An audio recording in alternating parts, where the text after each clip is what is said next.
optimum temperature of the last universal common ancestor has been hotly debated over time. There's been lots and lots of papers sort of that say it's hot, say it's cold, but we have very little access to any real data about what the physical characteristics of the environment were for early life. If we look at a cartoon diagram here of a tree of life and look at extant temperatures, data that we can actually measure, we notice that temperature optima across the tree is really diverse. So we see psychrophiles all the way through hyperthermophiles sort of spread throughout the tree on multiple different branches, which means that temperature optima have evolved multiple times independently. And this makes us ask the question, how do those temperature optima evolve, and where did we come from? One thing to notice about the tree of life is that if we look where the inferred root would be, we have a lot of deeply branching hyperthermophilic and thermophilic groups here. We often infer that, we often use deeply branching taxa on trees to infer ancestral states. We assume that they've retained some of the ancestral characteristics of early life, and so we can use them as a proxy for that. So given that clustering, was LUCA a hot organism or not? Well, there's three computational metrics, and I only do computational bio.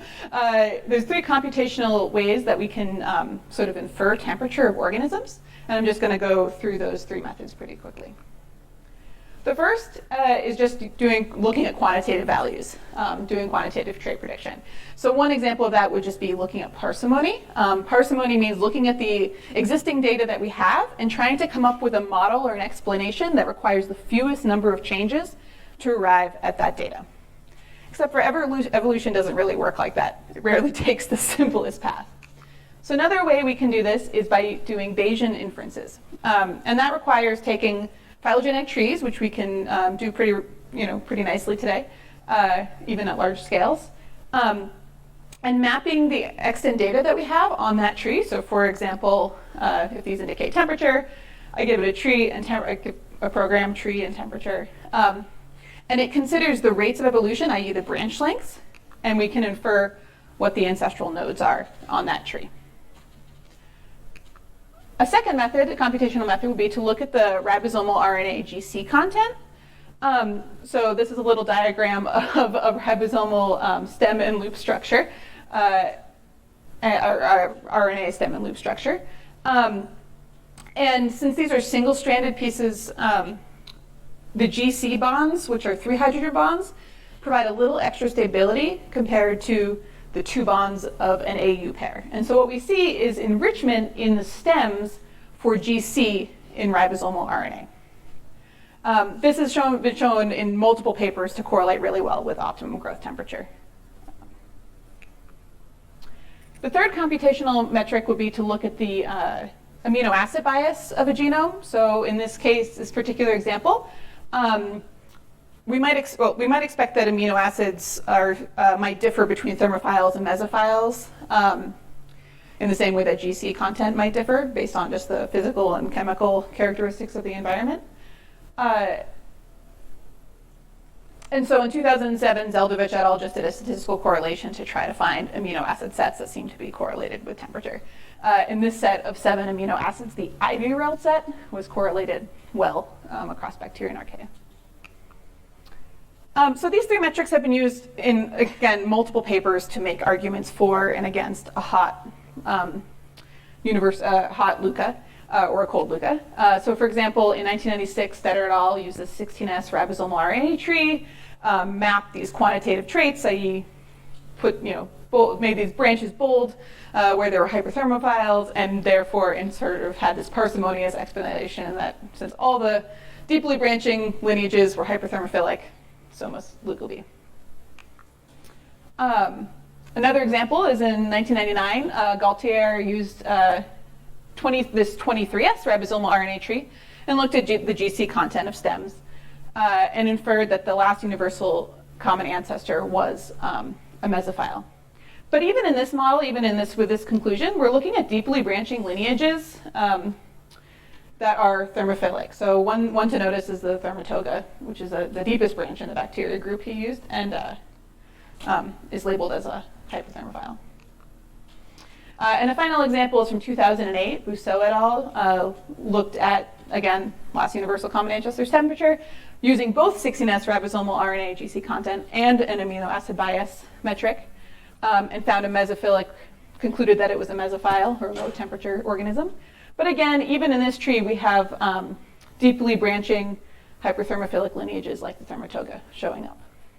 So this is consistent. So again, we keep seeing this group, the Thermatoga, which the phylum is now called the Thermatogoda, represented as an early branching, a deeply branching lineage on the tree of life. These are deep biosphere bacteria as well, so that's another sort of tangential interest to astrobio folks. We find them in oil wells, deep sea vents, et cetera, hot springs. So the Thermatogoda phylum is no longer just hyperthermophilic. Early isolates just were simply from the genus Thermatoga, which a lot of those papers were just using Thermatoga taxa or taxa from the Thermatogales, which is this broader group here, which are all hyperthermophiles. So it makes sense to label that branch as hyperthermophilic. But we now have temperatures ranging from 80 degrees all the way to some mesophiles at 37 degrees. So that's pretty diverse. So if we want to keep using this, it is a deeply branching lineage. That's been established. But if we want to keep sort of inferring using the branch and categorizing it as one thing, it might be best if we got a better estimate for the temperature of the ancestor of this phylum. So that's what I'm going to talk today. Not about LUCA necessarily, but about the temperature of this phylum. So in 2009, my advisor, Olga Zaksabayeva, took the data that she had available, which again was mostly organisms from this clade, and used genomic composition metrics to estimate an optimum growth temperature of 80 degrees Celsius for the node with a red star here. It makes, again, parsimonious sense that these are all hyperthermophiles, so that this node would also be a hyperthermophile, so it seemed great at the time. In 2013, Anna Green et al. Had an updated set of data and used 16S ribosomal RNA to estimate the temperature for this node here, so sort of a new ancestral node of the phylum, to be 76 degrees Celsius. So a little lower, still thermophile, but it's a little bit more of a moderate thermophile. But since Anna even did her paper in 2013, which is now going on 6 years ago, we have added a whole bunch of new Thermatoga. This list is not exhaustive.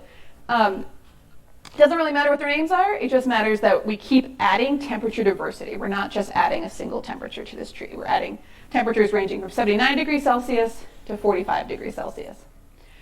And one particular organism of interest that has been added since this last analysis was done is Mesoaciditoga loensis. So Mesoaciditoga is up here at the top of the tree. And when I rotate the tree in a minute, it's going to be on the left, so I'm just going to rotate this tree. I'm going to keep using the same tree, but rotate it counterclockwise. So Mesoaciditoga is awesome.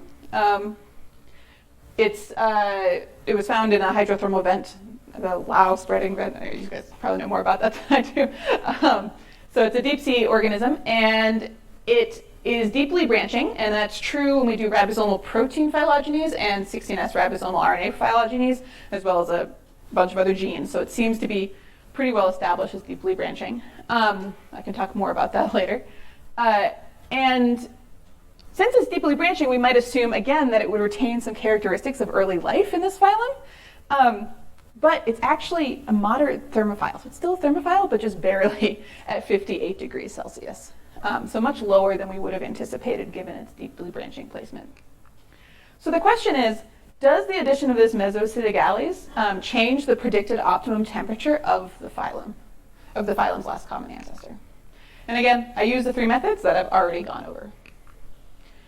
So when I did quantitative trait estimation, I used a program called Bayes traits, which I'm happy to talk to people about if they're interested later, to And again, I provided it with a reliable phylogeny. This is a ribosomal protein phylogeny, high bootstrap support, and all the extant temperature data that we have experimentally verified in the lab.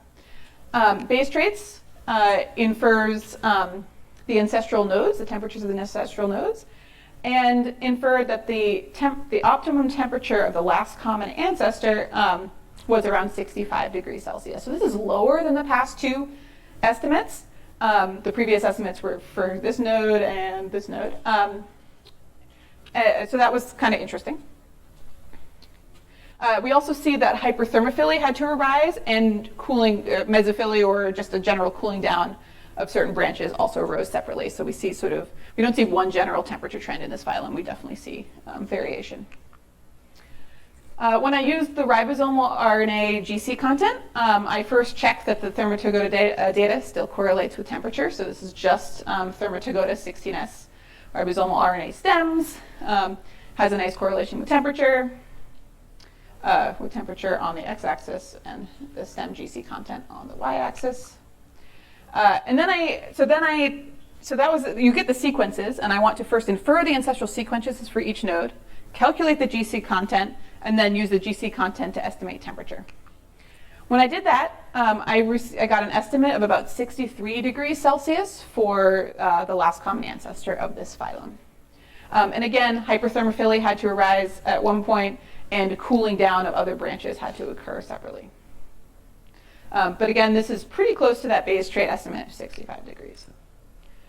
The final the final computational method that I used was looking at the amino acid bias, and I used that AbGradCon amino acid set. And again, I first checked that in the genes that I used from the Thermatogoda specifically, that there is a correlation with temperature. And so temperature's on the x-axis, and the fraction of AbGradCon, median fraction of AbGradCon in the genes is on the y-axis. I had to use a pretty small data set for this analysis because I'm still working on cleaning up gene trees. And so I used 175 homologous genes that are shared across all taxa. These organisms have genomes that are about 2,000 genes long, so 175 out of 2,000 is a pretty small subset. But because they have a huge pangenome, there's a lot of genes that some of them have, some of them don't. We can talk more about that separately. So I had to use a pretty small subset. So I did check that the distribution of AbGradCon in the 175 genes that I selected matched the distribution of AbGradCon in whole genome sets. So for example, in Geotoga petrea, which is one organism, I looked at the AbGradCon fraction on the x-axis here, and the blue line, the gene subset, matches the whole genome distribution pretty perfectly. And that held true for all the data I was able to use. So I felt the 175 genes were a reliable proxy for whole genome analysis. And the reconstruction of 175 ancestral sequences provided a median AbGradCon of about 44.5%, and this value reflected a temperature of 73 degrees Celsius for the ancestor. So finally, in summary, I have three different values that I was able to estimate: 65 degrees, 63 degrees, and a bit higher at 73 degrees. These are all lower than the previous two estimates from Zaxibeyeva and Green et al. For those earlier nodes. So adding this data point as well as some other data in the tree seems to have lowered our estimates. It's still a thermophilic. It's still a thermophilic ancestor, so we can still say it's a thermophile, but it might actually be more of a moderate thermophile than we have previously assumed. We keep seeing in all these models the evolution of both hyperthermophily and mesophily were secondary, so we actually see temperature fluctuations happening a lot over time. And our findings are in concordance with several analyses that argue that possibly early life wasn't quite as hyperthermophilic as we initially wanted to believe. So, and with that, I'd like to thank my amazing advisor, Olga Zaxibeyeva, who's great, the Lab of Oz, all of our lab members, and our collaborator, Camilla Nesbo, who's worked a lot with mesotogas, these moderate temperature organisms. Simons Foundation for funding, Ecology, Evolution, Ecosystems, and Society program at Dartmouth, which is a great program.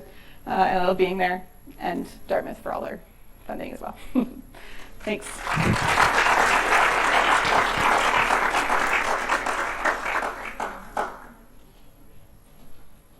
I'm happy to take questions, yeah. Hi, thank you for the talk. I'm just curious, are there any geological timescales attached to these predictions? So I have not done, I've gotten that question a few times, and I have not done any kind of dating. If someone here is an expert at bacterial microfossils and wants to talk me through sort of what I could maybe do with this, I'd be interested in that, but that's not my area of expertise. And doing something like applying a molecular clock assumption is probably going to give a really crummy estimate anyways, so that hasn't been worth my time or anything like that. I really love this talk. Thank you. Thanks. I was really curious about the IVREL amino acid bias. Mm-hmm. I was just wondering if you were aware of any driving logic behind that bias for hypothermophiles. Yeah, so IVREL was purely based on a statistical correlation. Like they went through all these sets of amino acids and were like, which one's the best? This is the best. But it does contain a couple charged amino acids, and we do know that actually charged versus polar amino acids are another really strong amino acid correlate in genomes, so there's some biological significance there. I've also heard that it's an expensive amino acid set. Someone who's better at amino acids can probably verify that. And even though it's an expensive amino acid set, we think there's been some hypotheses that it's better to use that set rather than deal with producing a lot of chaperones to deal with denatured and misfolded proteins. So. Gotcha, thank you. Yeah. Hey, very cool talk. Hi. Oh, I don't see. Hello. Sorry. Hey. Same time, same place. Anyways, I had a question. So this deep branching organism, you said that the phylogenies that you have here have pretty high support. Mm-hmm. Is it 100% consistent that this deep brancher ends up as the outgroup to this whole clade? Yeah, so if I look at my ribosomal protein tree, it's a concatenated ribosomal protein tree, which often inflates support values highly. So the only two nodes that are pretty poor are below 95 for 100 bootstraps are these two nodes. You can kind of see them in empty circles there. So otherwise, everything's above 95, right? It's really, really well supported. But that could possibly be an artifact, so we're concerned about that. If we look at the 16S tree, so this is a similar tree. I didn't draw your attention to it, but actually instead of having one leaf here, I actually have two. So we have at least one other described organism with temperature with 16S data available, which breaks that branch, and it's still a long branch. Additionally, when we break that branch further with more environmental clones, it stays where it is. We also have other genome, metagenome data that helps break that branch. And then I'm also doing an analysis of which genes I'm seeing and where those genes are grouping with other organisms right now. So I'm trying to establish that it's really that it's truly a deeply branching lineage. Hi. Just wanted to comment very briefly on the question of dating these lineages. Given that there is going to be, I would imagine, no microfossils available from this particular phylum, this will have to depend almost entirely on finding horizontal gene transfer events from lineages with a fossil record, such as cyanobacteria or something like that. And I think that's something that's actually easy to look at. Have there been identified horizontal gene transfer events into this phylum, which would then allow to propagate the dating constraints from a lineage which does have fossil calibration? Okay. So first of all, I can say for sure that this phylum has undergone tons of horizontal gene transfer. For a while they thought maybe it was actually an archaea because it has so many archaeal genes. Then they thought maybe they weren't even a phylum and they were firmicutes because there's so many firmicute genes, so lots of gene transfer. In terms of cyanobacteria specifically, I'm not sure, but I would love to talk to you more about that because that's something do that. I don't know. I'm going to ask a quick question. Okay. So because I'm more of ecologist. I'm just kind of wondering, so, you know, we kind of all have this idea of LUCA being in vents and this really hot thing. So if it's not an event, could you speculate, and you could go as wild as you want here, but like on the type of environment that this mesophilic LUCA would live in? Oh gosh, I feel like I feel like there's way more experts in this crowd than I should speak to. I don't know. I'm not sure. It's okay. Sorry. Any other questions? Okay. Thank you. Thanks.